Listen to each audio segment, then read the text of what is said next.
A paz, meus irmãos e minhas irmãs. No nosso momento de reflexão de hoje vamos falar sobre o jejum, as maneiras corretas e para que serve o jejum. Então o nome da minha mensagem é o propósito do jejum.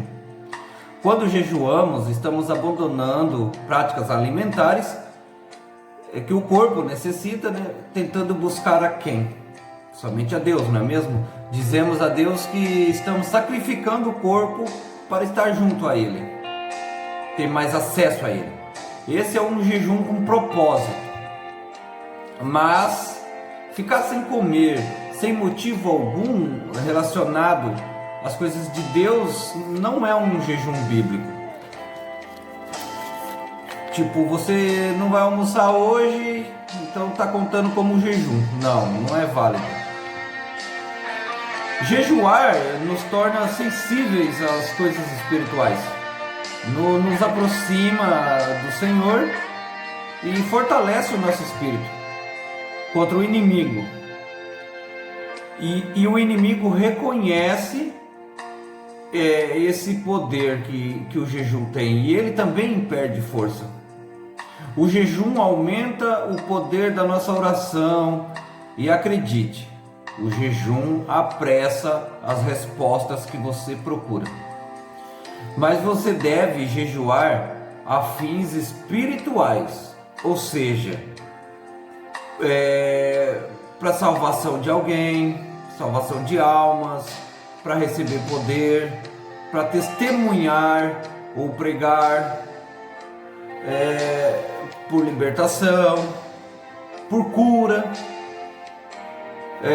da alma, por revelações da palavra, orientações de Deus, principalmente orientações de Deus é um jejum muito válido, por proteção e por último, jejuar em forma de agradecimento. Mas a palavra, na palavra não se encontra a prática de jejuns para adquirir bens, emprego, aumentar o salário, ter sucesso no trabalho, nos negócios, etc. Mas isso é entre você e Deus.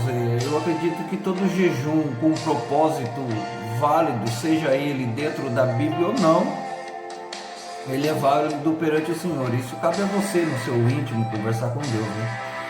Vejamos lá em Mateus capítulo 6, versículo 16, lemos o seguinte: quando jejuardes, não vos mostreis com aspecto sombrio, como os hipócritas, pois desfiguram o rosto com a intenção de mostrar às pessoas que estão jejuando. Vai jejuar, irmão? Para que ficar olhando? Para que ficar contando para os outros? A não ser que eles insistam para que você se alimente de alguma forma, aí tudo bem. Mas ao contrário, fique em silêncio, ninguém precisa saber. Não se mostrar triste, não se mostrar cansado, alegando que é por motivo de estar jejuando. Agir normal e correto, porque essas coisas não vai validar o seu jejum. E durante o jejum procure orar, ler a palavra, louvar. Se for um jejum para ter mais poder de Deus, então aproveite para evangelizar, visitar, orar por enfermos. São atitudes que você deve tomar ao estar em jejum, né? Dependendo do teu propósito. Lemos lá em Isaías 58, do versículo 5 até o 7, que diz sobre isso. Diz o seguinte: porventura foi esse o jejum que idealizei? Apenas um dia separado para que o ser humano pareça contrito? Incline a cabeça como junco no brejo e se deite sobre pano de saco e cinzas, em sinais de grande lamento? Ora, é isso que chamas jejum e dia agradável e Yahvé? Não, nada disso. O jejum que desejo não é este, que te libertes das amarras da malignidade e da injustiça, que se desfaz as ataduras da opressão, que ponhas em liberdade os oprimidos, que despedaces todo o jugo. O jejum bíblico era praticado de 2 a 3 vezes por semana. Veja bem, eu vou citar alguns exemplos de jejum bíblico. Começamos ali com Jesus Cristo, nosso Salvador, que eu acredito que todos conhecem essa passagem, que ele jejuou por 40 dias no deserto. Lemos lá em Mateus capítulo 4, versículo 2, que diz sobre isso. Depois de jejuar 40 dias e 40 noites, teve fome. Outro exemplo é Moisés, que jejuou 40 dias e 40 noites também.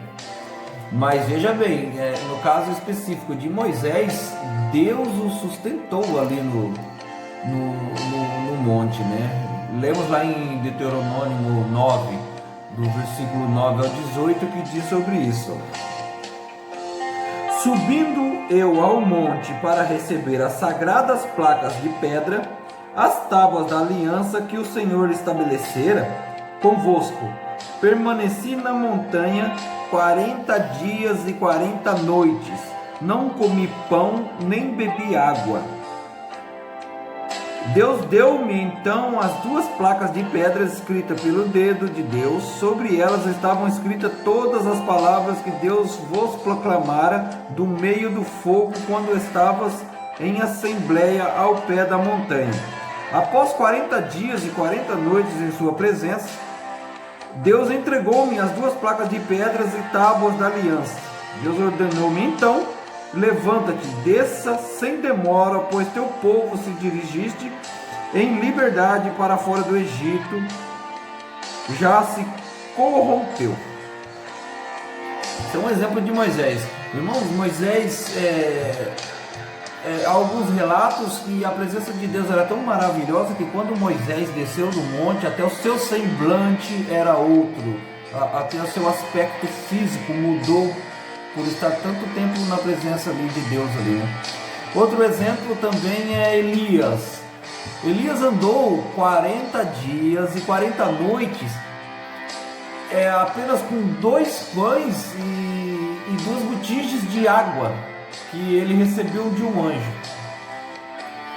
Lemos lá em Reis, 1 Reis, capítulo 19, versículo 3 ao 8, que diz o seguinte: assim que Elias recebeu este aviso, fugiu para salvar a própria vida, chegando a Berseba, que pertence a Judá. Deixou ali o seu servo.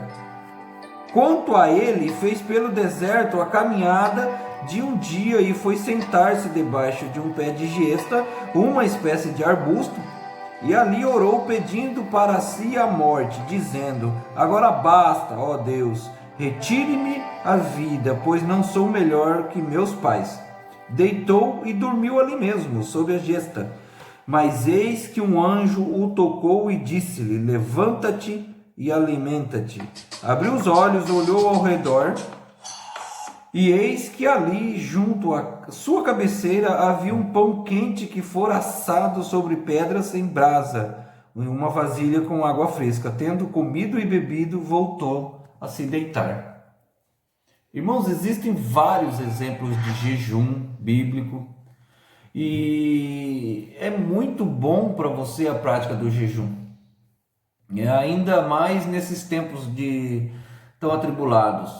O Espírito Santo pode te chamar para jejuar por algo específico do interesse de Deus a qualquer momento. Então, estejamos, pois, preparados como bons soldados de Cristo. Amém? Espero ter esclarecido algumas dúvidas em relação ao jejum. O tempo é curto, então não dá para entrar em muitos esclarecimentos, mas eu creio que é válido, vai servir para alguém. Em nome de Jesus, eu espero que todos fiquem na paz do Senhor e tenham uma boa noite.